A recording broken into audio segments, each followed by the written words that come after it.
Somewhere in the world, there's property you can afford. Houses for $30,000, some even less. On sale now, if you know where to look. And while prices are under pressure here, in some places they've already gone through the floor. So that means, as Gavin Older explains, there's never been a better time to seek your fortune as a property speculator. We bought the house for $30,000. This two-bedroom home has a market value of $43,000. It's been slashed to $15,000. I bought this house for $12,000, spent $2,000 renovating it, and now rent it for $325 a month. Forget high prices, rising interest rates and whopping repayments. Nathaniel Dunn says investing in real estate is possible if you think outside the square and outside Australia. You can buy multiple properties in the US here for the price of one house in Australia. Formerly Brisbane-based, Nathaniel now lives in Missouri, where real estate prices are hitting rock bottom.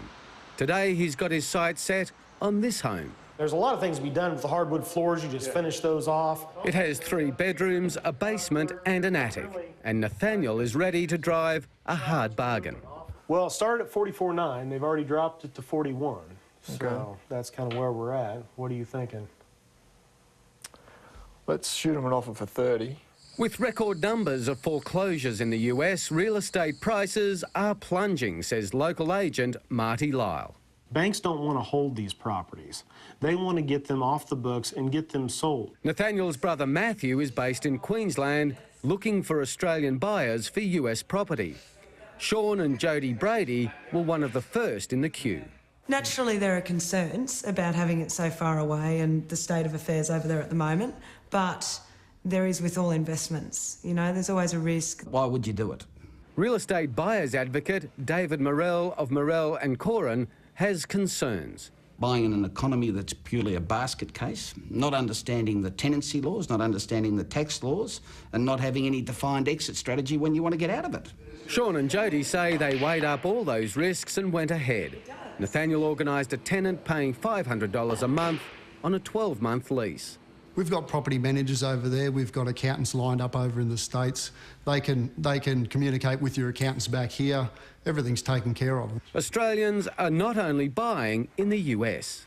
You could buy a property, once again, a 3-level property, right in the centre of a very historic village, for less than 50,000 Australian dollars. David and Sharon Stratford visited France and loved it so much, they bought a slice of their own.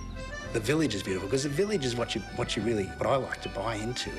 It's the village. It's the ancient ruin on top of the hill. So much so, the locals are leaving historic homes in the village centre to buy in new estates on the outskirts. David and Sharon use their townhouse once or twice a year and rent it out for the rest. Probably if you rent it for 10 weeks in a year, it pays for itself basically at $500 a week. Now David and Sharon are showing others how to invest in French property. I've bought a 2-bedroom townhouse for $78,000. It's an hour from the beach. It's about an hour from the wine regions of the Loire Valley, about 2 hours from Bordeaux, 4 hours by car from Paris. It's a beautiful spot. Sue McGarry visits once a year and rents out to Australian and English tourists for the rest of the time, which gives her a tidy return. When you've paid less than $100,000 for the house, and when interest rates are around about 5% fixed, and the French banks are prepared to lend you the money at that rate, sometimes at 100% finance, absolutely, it definitely stacks up as an investment. I do have clients that purchase properties overseas, but they do it more for a lifestyle. There's a difference between buying a lifestyle investment as opposed to an investment overseas. In other words, you're going to get some use out of it. Can you find a house in Australia for $30,000 that you get $500 a month back for? If someone's got that frame of mind and they're ready to invest, then the figures speak for themselves. And there's more information on that story on